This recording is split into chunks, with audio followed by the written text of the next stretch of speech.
Yo, yo, yo. We are in the studio. We're in the studio, not in the lab, in the studio, in the studio. We are in the studio. And y'all know every time Run Tell That, y'all see Jamal Toure and Nadra Enzi. Nadra Enzi, Jamal Toure. And guess who we got with us, but not inside the studio physically, but we got him. He's verbally here, audio, he is here.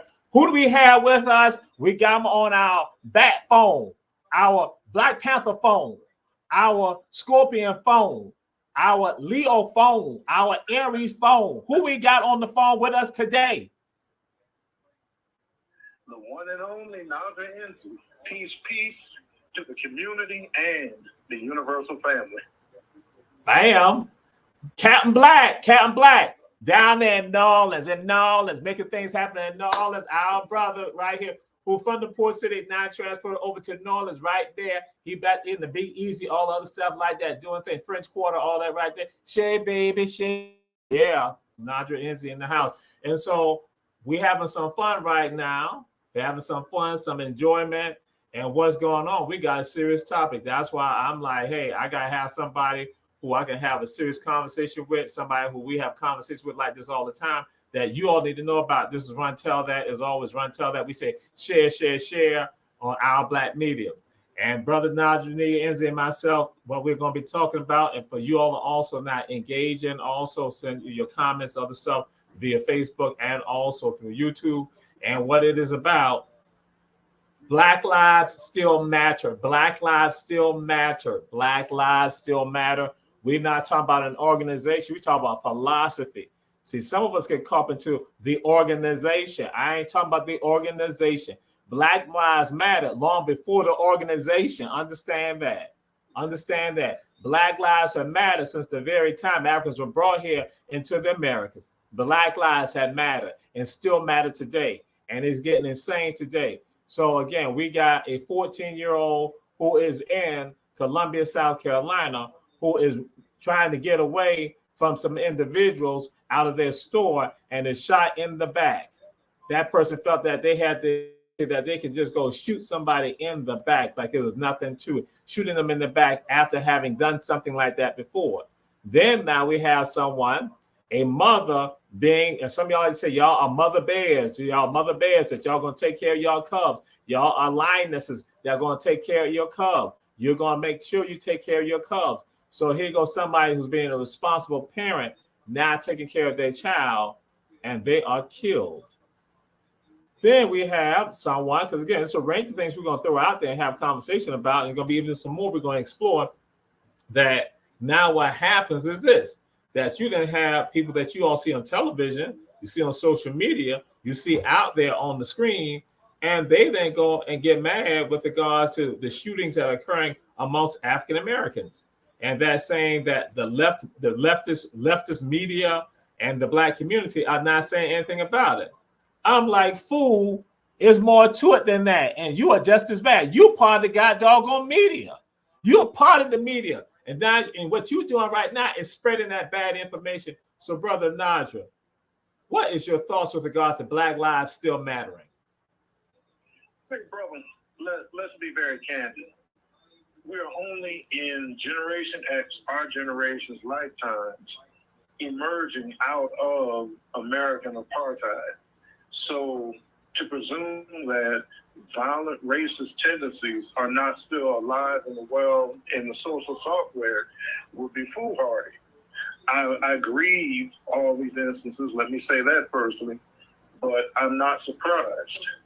Remember, the lynching of Ahmaud Arbery happened not too far from Savannah, Chatham County. And for those of us who grew up fighting against our share of the plantation in the low country of Georgia and South Carolina, what happened to Ahmaud Arbery was not very surprising. The cases that you just listed, particularly the instance of the child allegedly shoplifting, being shot in the back. Remember that case in the 80s, I believe, in Los Angeles, in South Central, when an Asian shop owner shot a girl in the back of the head and killed her, allegedly for shoplifting. a group of people brought to a country as property should not be surprised when some people feel that deadly force should be used against us in disputes over property. So I grieve, but I'm not surprised. We have barely emerged out of the first 10 minutes of American apartheid. So that means that homicidal racism is going to be with us for, sadly, generations to come. And then Brother Nadra Enzi says something. He had said something that was pertinent and relevant with regards to this right here. So absolutely, that again, we look at a time period on the landscape of the human landscape, that again, this is just a smidgen of time for us. And guess what? And it's still going on, happening right now. So taking the words, soaking the words that Brother Nadra Enzi is saying. So again, we're going to look at how do we address this? Because again, I'm going to say something right now too. What I notice that, especially when I'm putting out information, if I put out information that that people can attack black people about that information, it's all good. But if I put out information to talk about other groups of people not standing by the side of other groups of people and not black, people sit silent about it.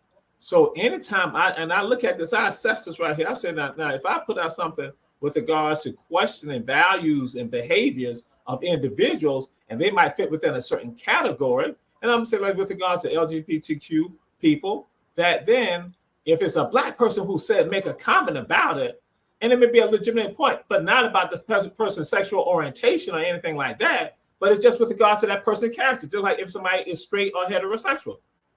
And the person is black who says it, man, everybody start coming and they start talking to the media and all this other shit like that. Oops, I wasn't supposed to say that. But all that type of madness like that. But now what happened when I put some stuff out there that now talk about Native Americans doing something even more dastardly and being in a more powerful position and deal with discrimination. It's just like that. Nobody says anything. And so I got to assess that type of stuff.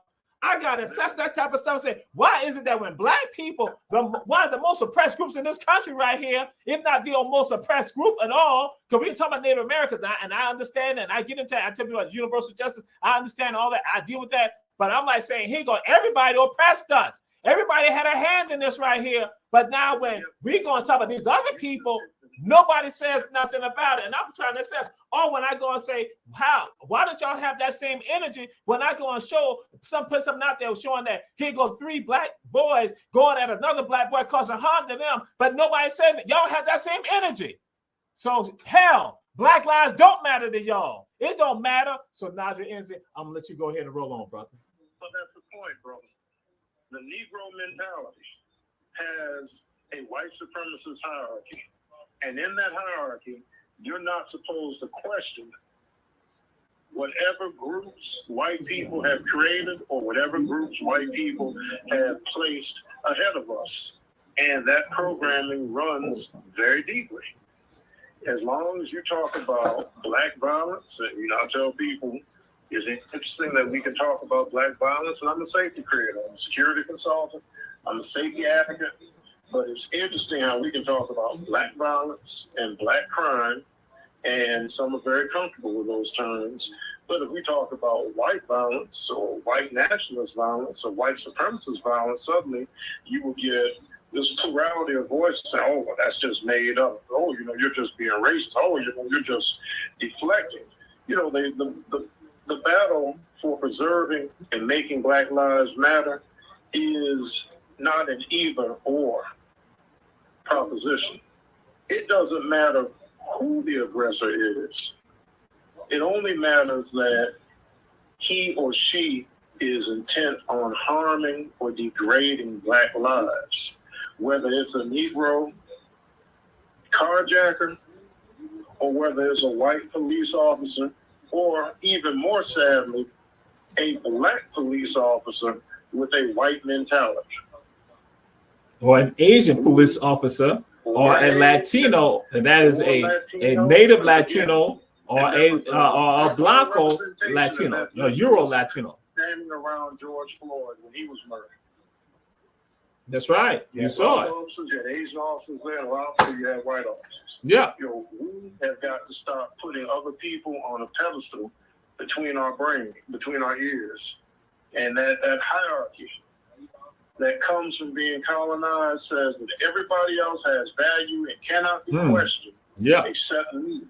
I can be questioned, and the same Negro, Jamal, who will argue with you, if you could take an Instacam and see this person at his white job, this is the most meek, mild, and humble person, because he or she prioritizes other people above those who look like him, which is why we can cut, fight, and shoot each other, and the smallest white man can come in our communities and gentrify them and not have to worry about a hair being harmed on the top of his head. They can walk their dogs, they can jog, and y'all won't bother them. And that's why, and see now, and understand, you listen to what Nadra's saying, myself, guess what? We don't absolve none of us when we cause harm to one of us. We don't, and so guess what? If we don't absolve and just like let black people go and do it to us, you better know that when it comes to non-African people, we ain't gonna sit by and we gonna question it. And then also, it don't matter what your orientation is. It don't matter what your income level is. It don't matter what your spirituality, your religion is. It don't matter about none of that. It don't matter where you stay. It don't matter about your geographical region. Guess what? We're going to talk about it. We're going to address you about it. It's not that Jamal don't like people from the West Coast or from the North or from the Midwest or from the Southwest. That ain't what it is. If you're oppressing my people, I have a right to speak out against it.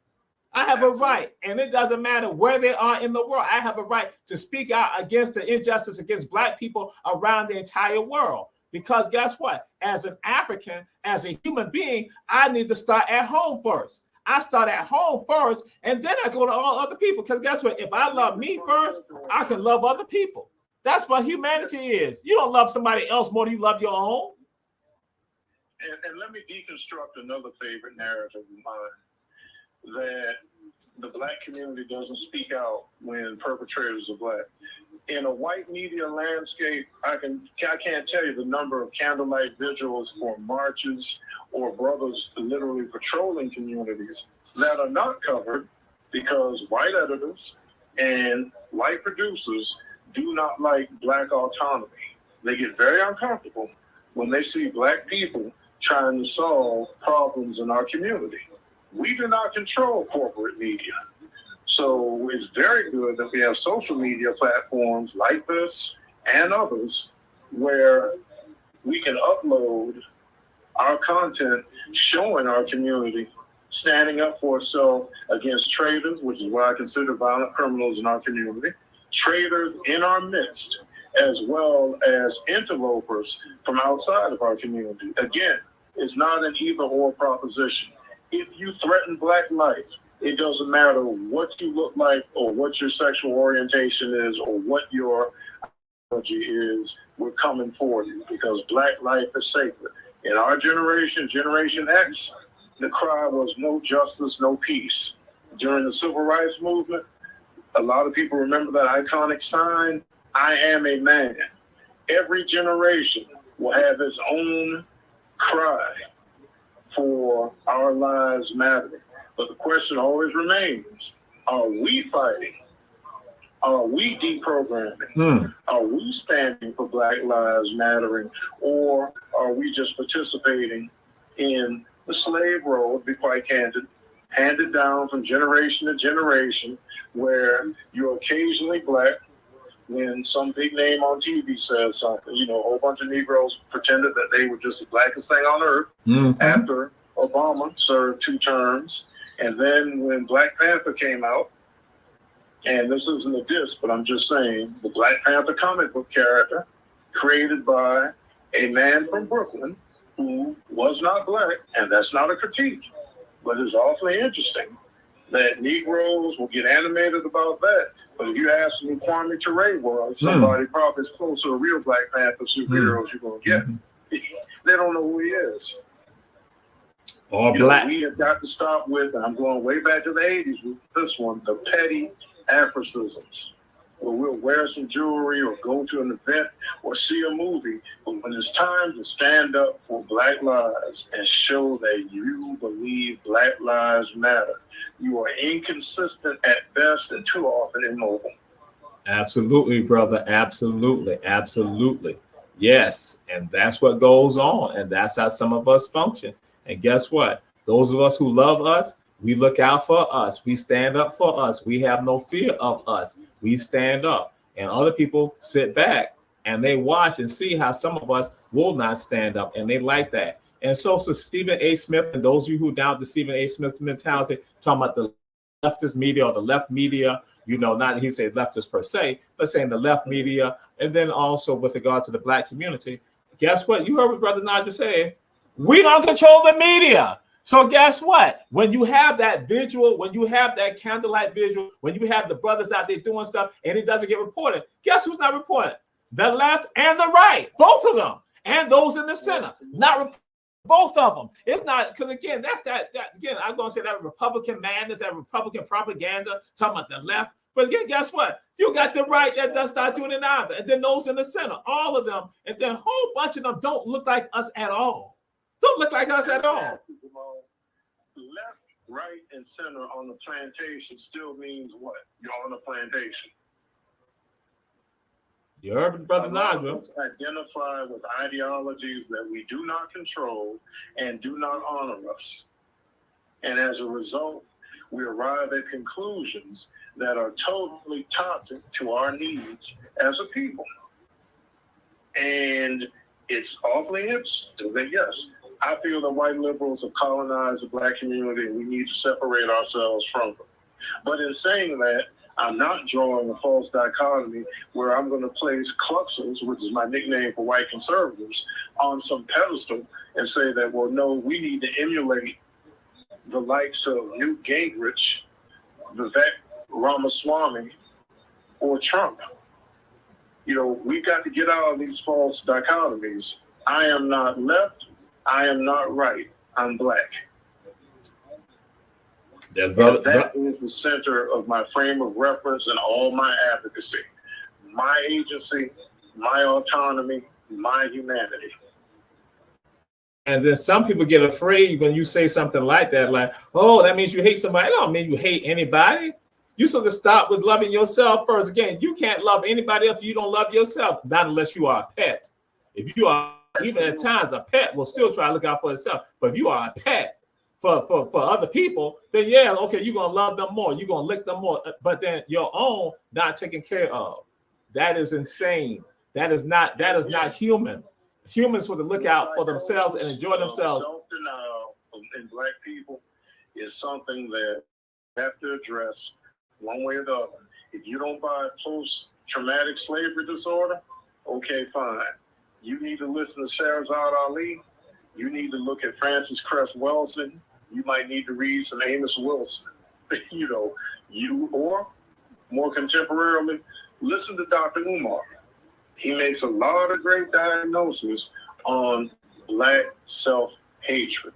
And the sad part about Black self-hatred is white people will pay you and give you platforms to either promote self-hating dialogue or to be a genuinely self-hating person. And I know that Stephen A. Smith makes statements that infuriate people from time to time, but the point is, he is there along with other Black faces because they make statements that are pleasing to different segments of the plantation. Just like you got Jason Whitlock on the right. Yep. And Larry Elder on the right. Again, right side of the plantation. Then you've got Joy Reid, left side of the plantation. But we're still on the plantation. We can't escape that reality. That ideologies we do not control should not be made the center of our. If you want to be a Democrat, okay, fine. If you want to be a Republican, okay, fine. But you need to be conscious and you need to filter your activities through the lens of our experience and our needs and not the experience and needs of an outside ideology, nor a political party that we don't control. So Black now, men have been rendered almost invisible in the Democratic Party. Black men in the Republican Party only get a platform if they sound like middle-aged white men. Neither one of these models is healthy nor helpful. Brother Nadra, the first one you had said before you started talking about the Republican Party, what was the one? Because I was saying something, and I want to make sure that the audience got what you had said. You said who has not gotten any push within the Democratic Party? I said that black men have been rendered all but invisible in the Democratic Party.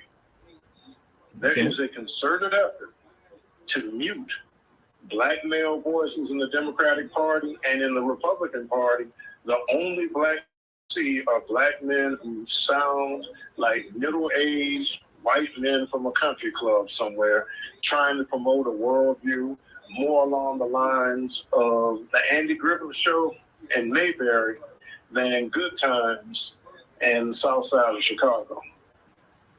So Brother Nadra, why you saying stuff like that? Why you gotta be like that? You know? Well, because Jamal, if we're going to be what God intended us to be, then we got to stop worshiping other people, other ideologies, other parties, and even other interpretations of the divine. Because if we don't do so, then every generation will be having conversations like we're having now, because there will not be enough intellectual and spiritual independence to demand things from outside entities with whom we might be allied. We don't make demands of the Democratic Party. We surely don't make demands of the Republican Party, because it's more like a clan meeting, and a lot of us really aren't that interested in being surrounded by openly racist people, so we hang out with the covertly racist people on the left. But the point is, it's still racist. We're still dealing with racist institutions that marginalize and demean us, that give us symbolism or demonize us. You know, the federal holiday for Juneteenth, wonderful. But guess what? Conscious black people, and even some black folks who aren't conscious, have been observing Juneteenth independently since its inception. You and I have been to many Juneteenth celebrations in the 20th century, which some of our millennial and Gen Z listeners may not even be able to conceive of, a time before cell phones and the internet, and I understand. But yeah, none of this is new, and all of this, and I mean everything, all of our experience, Jamal, has to be subjected to scrutiny, and we have to ask ourselves, am I perpetuating a slave role in the 21st century? Because if you will attack somebody for questioning groups of people that whites have said are more special than other groups of people, you need to check yourself. When we say Black Lives Matter, or do Black Lives still matter, that has nothing to do with a very checkered organization and its founders, who themselves said that they are committed Marxists, which means they are operatives for a white ideology. And a lot of their objectives run contrary to what an organic black philosophy would promote. But if you don't put yourself at the center of your advocacy, you have a checklist that some white person gave you from either the left side of the plantation or the right side of the plantation to make sure that all of your talking points are in line with this checklist from people outside of your community and your experience. We have got to evolve out of that. Yo, those are just joining us. We are here with our brother Nadra Enzi, who is also part of Run Tell That. We got him on the telephone. He's there in New Orleans. Captain Black. He is a safety advocate, a safety consultant. That's what he does. He's in New Orleans. And so I got to throw it out there when he threw some points up. And some people gonna get mad with me right now. Some of y'all ain't gonna understand it. Some of y'all gonna try to run and hide. But this person, where I get it from, he's the father of liberation theology. And he said this 1800s. He said God is an African. some of y'all heard me say this before. But since you said God is a Negro, you see some of y'all like, yo, no, not Delaney, but is our homeboy. Well, he lived here for a little bit, and who I love, one of my heroes. And you know, see now he going about Delaney. So, woo, it's some stuff that Delaney said also that again that Delaney says right here in this area that when he on St. Helena, huh? Was it Bishop Henry McNeil Turner? Yes, sir. That's a Bishop Turner. That's right. Yeah, the most powerful Republican Party official in the state of Georgia during Reconstruction. So yeah, so Bishop Turner says God is an African or God is a Negro, and Bishop Turner hit you with. He hit him with. Now see, some of y'all say it don't matter how we look at the divine.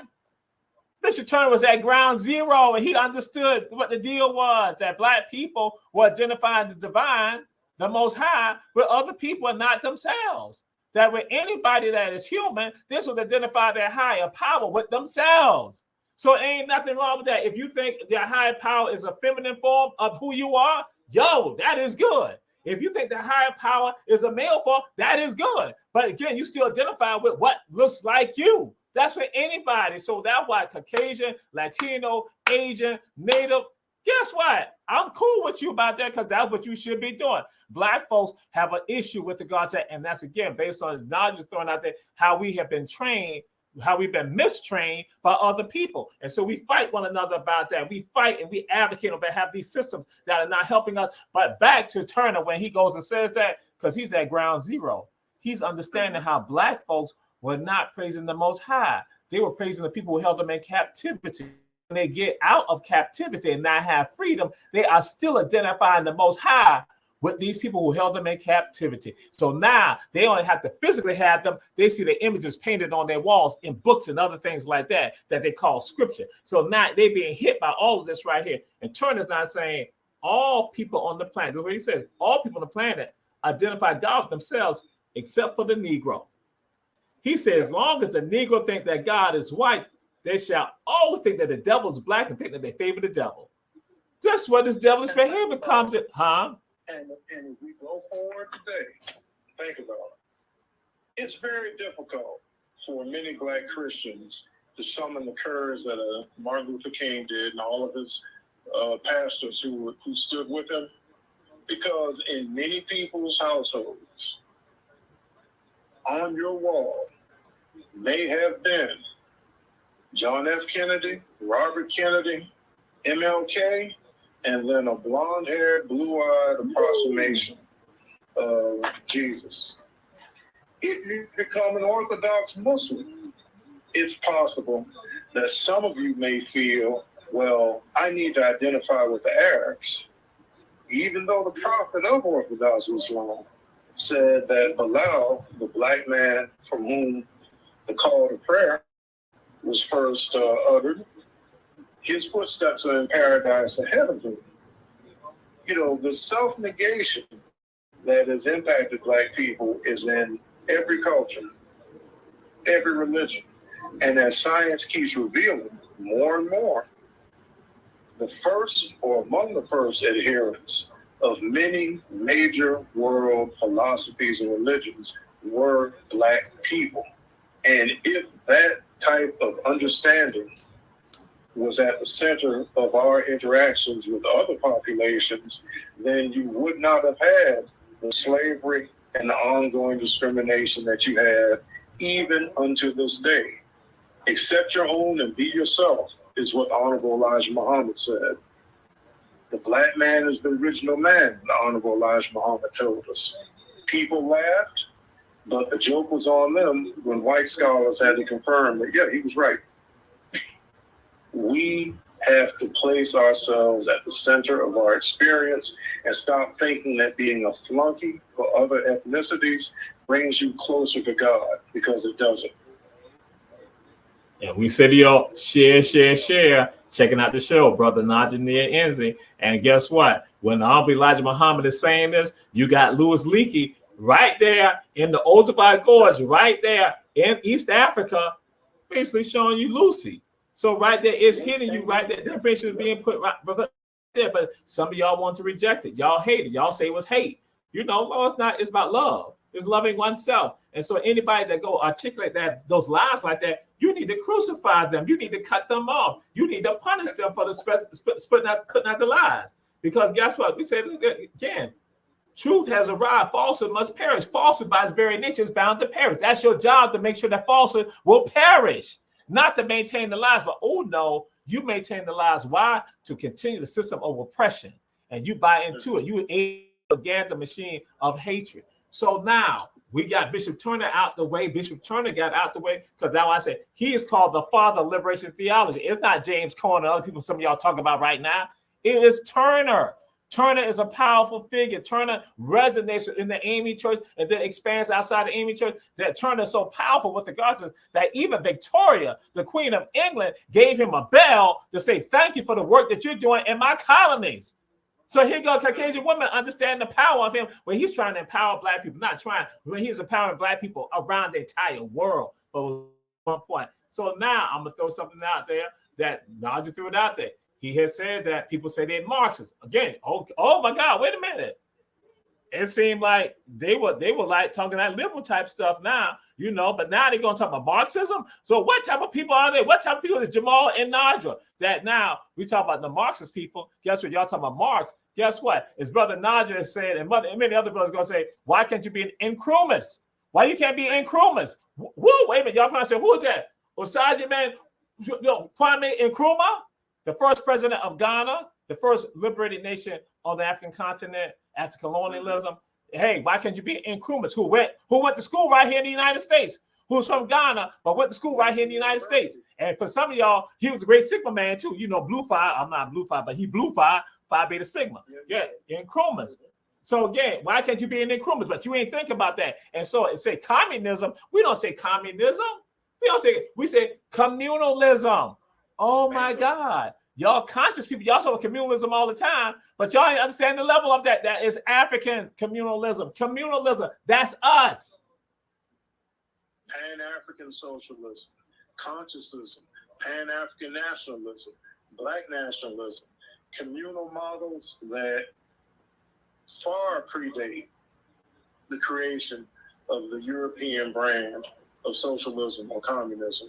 Again, be conscious in what you practice. If you see value in these ideologies, fine, but do not lose your identity and your priorities by absorbing yourself into the identity and priorities of other peoples. They don't do it for us. Rachel Dolezal and Sean King aside, most white folks are not trying to pretend to be black, so the question has to be asked, why are many black people still trying to be white in the 21st century? All right. And so we got out there, we got out Bishop Turner, then we got out Kwame Nkrumah, Nkrumahism. Again, supposed to be Marxist, being Nkrumahs. But then now, some of this right here, some of y'all might say, wow, where did they get all this from? Why do they like this? So it's coming from somebody who was not an Nkrumah and understood about Turner. But guess what? Ain't none of y'all call him. But I will share this with you. He is one of the fathers, because I said there are two fathers. He is one of the two fathers of something called Black politics. In political science, there is an area of study now called Black politics. And guess what? The dean of Black politics, the expert on the political philosophy of Dr. Martin Luther King, he was at a place called Savannah State College, and also he was the professor of Nadra Enzi and Jamal Touré. That's Dr. Haynes Walton Jr. Dr. Walton, whoa, just doing that thing. Dr. Haynes Walton Jr., the dean of Black politics. He created the area of Black politics. He and Ron Walters created it. Somebody right here at Savannah State University. And so he created a cadre of people. Now, I'll share this with you about Dr. Walton. And here go, I said that you have people who are Waltonians, and some call themselves a Waltonite. You know, because I had an elected official, he said, I'm a Waltonian. And then I thought they said, Waltonites, you know, we are Waltonites. And like the brother was like, yo, I'm a Waltonian. Because this is what Dr. Walton said, this learned man in political science. He said that for us, he said that any policy that is created or being promulgated, that's being put out there, he says you must look at it with a black lens first. See how does it impact black people, and how it impact black people will also impact other oppressed people in the society. That you must look at that. You must assess it right there and see how it impacts. And if it doesn't impact or cause harm on black people, then that is a policy or law that you can go along with. But if it impacts black people, then you must stand up against that. That's what Walton said. Walton taught a cadre of students that. Now, that's not to mean that all the students lived up to it and follow that. But guess what? He got a whole bunch of them out there who follow that, who are able to assess it, because he's like, it ain't nothing wrong. You are supposed to look at this and see how does this law impact black people? And so you heard what I said, right? And so that law also not only impact black people, but other oppressed people. If you're Caucasian, Latino, Asian, guess what? Native American, you all get impacted. But you also get used along the way, thinking that is okay for y'all, as long as we held back. So again, what's your thoughts with regards to that, Brother Nadra? Well, Jamal, Dr. Haynes Walton Jr., affectionately known as Doc to us, That's all right. is in the tradition of many true community intellectuals. His impact transcended ideology and partisanship. He gave tools and perspective that you could apply to our experience, regardless of what your ideology was or wasn't. And it's always instructive to bring up Doc's name and his body of work, because while he was not a Pan-Africanist, while he was not a Black nationalist or a communalist, he was a master of the discipline of Black politics, which is in turn instrumental in trying to craft intelligent political participation. You know, we have political participation, but we can question whether or not it's intelligent. Well, the work of Dr. Walton gives you tools to intelligently engage this political system. And his name should be as well known as the West, to be quite candid. And maybe one day it will be. That's probably part of our job, to help get his name out there. But this is what the power of truly committed communities and institutions can do. They provide bodies of knowledge, a sense of urgency, and tools that you can use regardless of what your religion is, regardless of what your ideology is, to free yourself and in turn free as many members of our community as possible.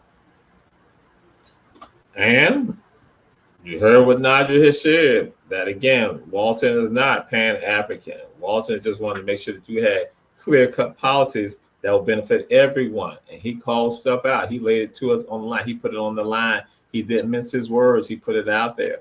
And so with that, that's where we are. And that's why I said we can critique, we can talk about, we can discuss when Black folks are causing harm to other Black folks. But in particular, we are able to talk about not just Black folks causing harm to other Black folks, but when non-Black folks cause harm to other Black folks.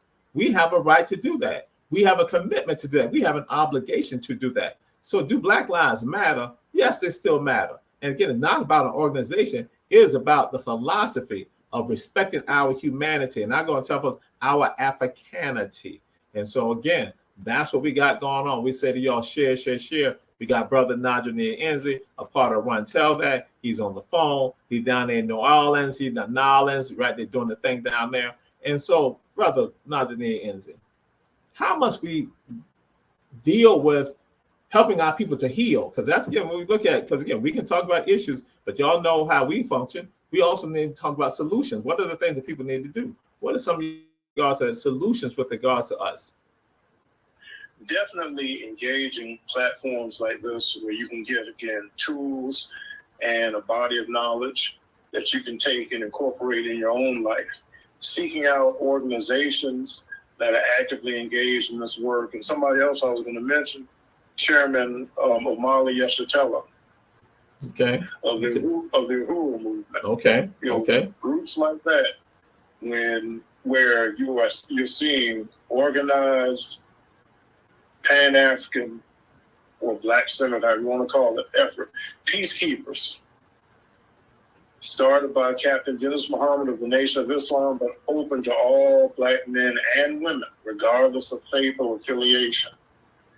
You know, look for organizations, look for institutions where they're putting the Black experience at the center of everything they do. Black United Fund is another group, or Black United Front too, another group. Put yourself at the center of your experience and seek out those individuals and those organizations that do the same. And much as I have beaten up on people rhetorically, we have to be patient with each other, but we also have to be firm. And when you're dealing with just extreme self-hatred and that peculiar arrogance that some self-hating Black people have, past a certain point, you need to leave that person, those people, and start focusing on building more like-minded people. The hour is upon us where we save those who want to be saved and not spend all our time trying to plea bargain and convince people that they need to be saved. But once you put the information out there, as you've done, once you've committed the act, the effort, participate in the movement, as you've done, you know, you can turn to the Creator and say that I did my duty. And if they fell because they did not heed right guidance. So that's my answer. And you heard it, brother, right on point. And I say this to some of you, wherever you're sitting at, whatever city, town, hamlet, community, location, wherever you are, look for those organizations or look for those people who are like-minded like you, who are sincere, who want to do something to help the people. Now, what can happen? Some might get jaded along the way, but you remain true to the cause and that you work towards that. You work towards that. You continue to work towards that. Even if others fall off and they go astray, you still work towards that. You understand that it's not about you. It's about helping generations of the people who, the generation before you and the generations after you. That's what you're working for. You're working for those elders who are still around you, the people within your group, and those coming after you. There's several generations after you that are coming after you. You are working on behalf of them. That part of your divine purposes in your life is to do that.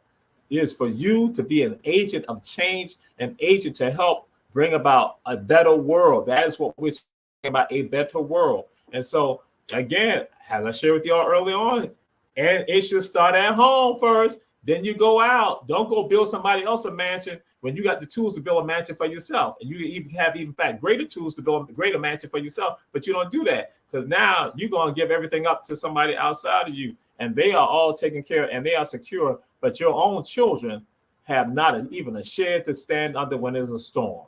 They don't even have a shed to cover them when it's 100 degrees outside.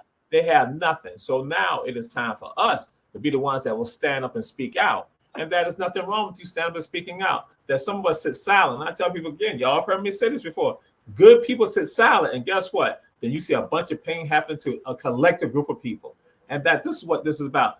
Black lives still matter and must matter to all of us. And we have a right to speak up about Black lives that mattering, not just here in the United States, but in anywhere in the Americas, in the Pacific, in the Atlantic, in Africa, in Asia, in Europe, in Australia. We have a right to speak up and say something about our people, their conditions. And so some of us get nodules, some of us get caught up too, stuff like this, that if you live in one part of New Orleans, you can't say nothing about another part of New Orleans because you don't live in that part of New Orleans. I tell folks, guess what? You in that city and you have a right to speak up about what is happening in that city where you are. That if I'm in Savannah, I have a right to speak about what's happening in Savannah. Because guess what? The politicians, when they are elected to serve as your mayor or your council members, commission members, guess what? They are elected from one part of the city, but they impact the entire city. Guess what? That's your job too, to impact your entire city, your town, your hamlet, your community. It's your job to impact it in a good way, in a good way, a positive way. So that now with the next generations and the generation before you can say, we have a better quality of life because you have the ability to do. And that's a part of your divine purposes in this life, to engage in what you have been ordained to do. That is to uplift the lives of yourself and people who look just like you and others who need you. Absolutely. Absolutely. Otherwise, you're just a spectator. And usually spectators in imperialist situations end up becoming servants. So it's just that simple. Do you want to try and at least fight to make things better? Or do you want to accept things as they are and end up watching things get worse? It's on you. It is not your lot to be a sufferer. It is not your lot to be a sufferer. And some of us, because this mentality had existed, and then we get another skewed view of this mentality. One of it is that when people were held in captivity, that they were told that they'll get theirs when they pass away. So pretty much this world right here, they ignore this world right here and just endure all the pain and the horrors in this world right here. So that happened. And so people have that mentality that, you waiting for God to come along and do something. Fool, do you not know that God is saying that you need to do something right here? That for other people, they have heaven on earth. You have hell on earth.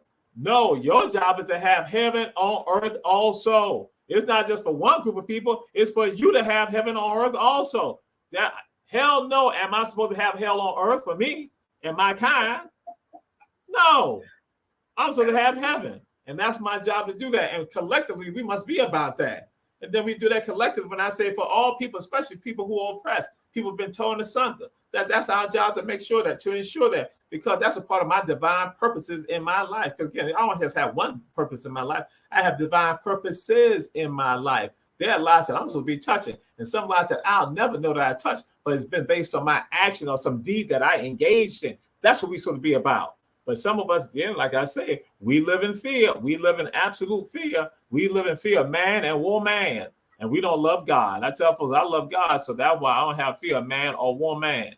And we got to go forward with regards to this right here. We have to be a part of this right here to bring about the change. And that's why I say to me that when I see, let me go back in time and tell y'all something else. That when I see African people, no matter who and where they're from, I know something about each one of you, even if it's the first time I ever saw you. That just like somebody might come from Baltimore, I see them from BMO. Guess what? I know something about them. And I know something about them that means that I have to be connected to them.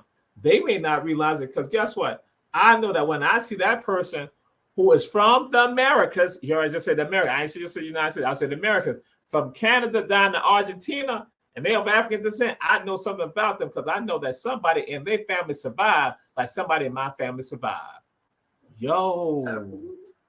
I know that about each and every person of African descent. So I know automatically something about you. I know, right? And I gotta look like, so I have an obligation to be the best of the best, and an obligation to work with them, show them love, to manifest with them, to build with them, because we have survived something that no other people have ever seen before in this world. And that is a testimony to who we are as a people. So you think I don't think that Black lives still matter? I know for a fact that Black lives still matter and have always mattered and I said in the beginning, from the very beginning, the first African to set foot right here on this earth, and set foot more precisely when I said it in this area, in this continent, right in the Americas. So, Brother Nadra, what's your thoughts on that, Brother Nadra? Well, what you're doing is you're taking it out of the history book as stale information, and you're showing a living connection. And this living connection, in turn, needs to be maximized, mobilized, organized, so that we can start generating change for our people from one end of this continent to the other and around the world. Because wherever we are, we usually are at the bottom of whatever hierarchy of that society, and that's by design. So we have no excuse not to try to make things better. Because, as you well stated, we're not supposed to just have hell on earth. We're supposed to have heaven on earth too. If Europeans can have it, if Caucasians can have it, why can't we have it? Why do we have to accept misery and marginalization? Not saying that it's supposed to magically change because you disagree with it, but accept it. There's a large level of acceptance with all the psychological conditioning that we've been through, and only through deprogramming and only through collective action can we improve our lot. Period. Collective action was used against us to put us in this situation, and collective action will have to be used by us to get out of this situation.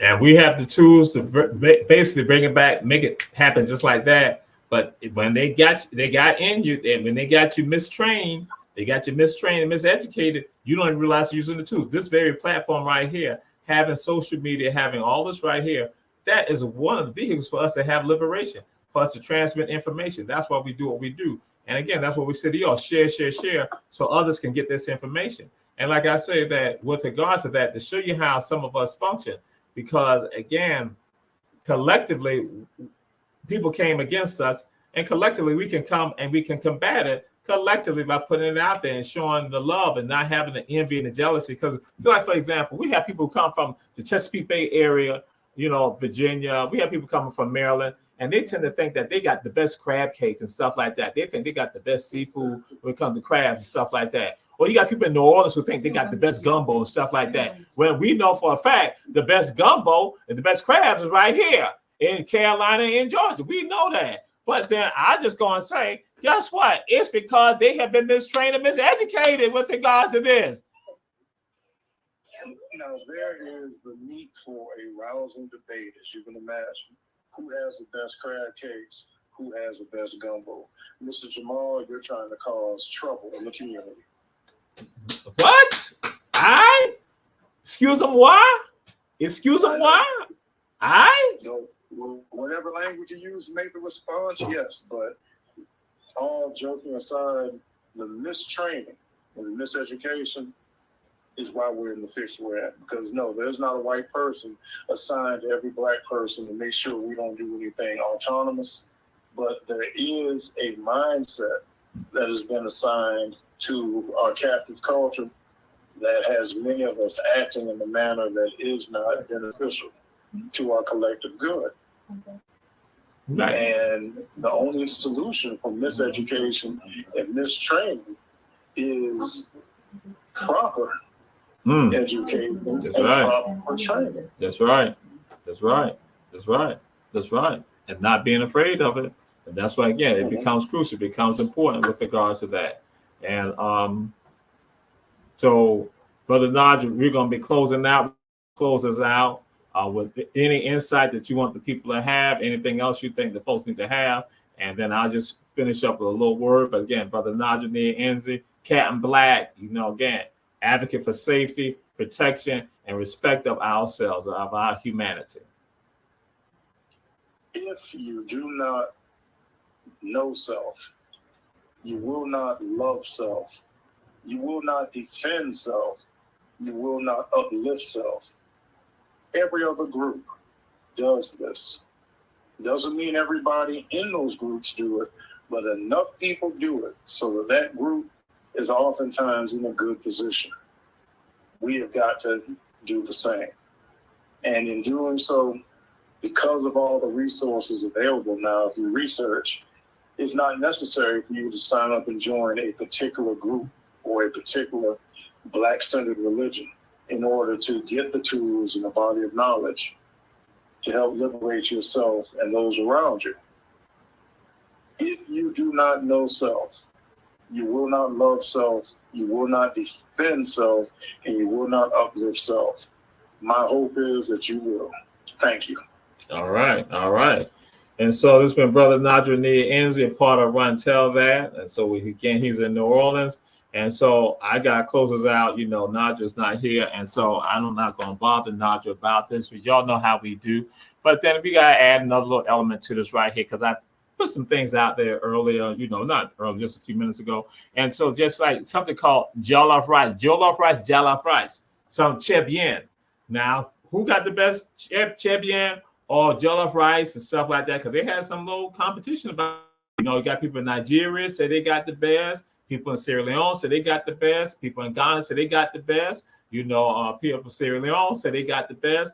But then folks in Senegal say it all came from them. And so that was, some people say officially it's the best one in Senegal. And then over here, y'all know y'all call it red rice. Got people in the Mississippi Delta. They didn't have a name for it, but they like, hey, they call it tomato paste and rice. That's what they did. Some of y'all might call it Spanish rice, something like that. But then other people call it red rice here. And who got the best red rice? Savannah got the best red rice, or Hilton Head got the best red rice, or Charleston got the best red rice. And some people like to say that's like trying to cause a fight right now. But I'm just saying, y'all know who got the best red rice. Hilton Head and Savannah got the best red rice. I'm just saying, I'm not trying to cause no problems right now. Because again, I'm just trying to help y'all get information and knowledge. That's what Brother Naj is saying. This is about knowledge and information. We trying to get y'all to no longer be mistrained about who got the best red rice, Hilton Head and Savannah. Like also, when it comes down to it, who got the blessed blue and orange? It is Savannah State University, not Morgan State. Some people get mistaken. They think it's Morgan Bears. Ain't about no Bears right here. It's about Tigers in here. Tigers atmosphere right here. Then you have some who get misguided also that they want to put up like banners and other stuff, propaganda. You know what I say? Left-wing media, right-wing media, center media. They all try to talk propaganda about Tompkins Wolverine, or they talk about Beach High Bulldogs. It's none of that. We know where God went to school at. Hershey B. Jenkins High School, HBJ. You come to Jenkins, we will help you become who you need to be. You will be ordained by God. Woo, hallelujah. That's been Run Tell That. We love y'all. We'll see y'all again on next week. Peace and blessings. We out of here.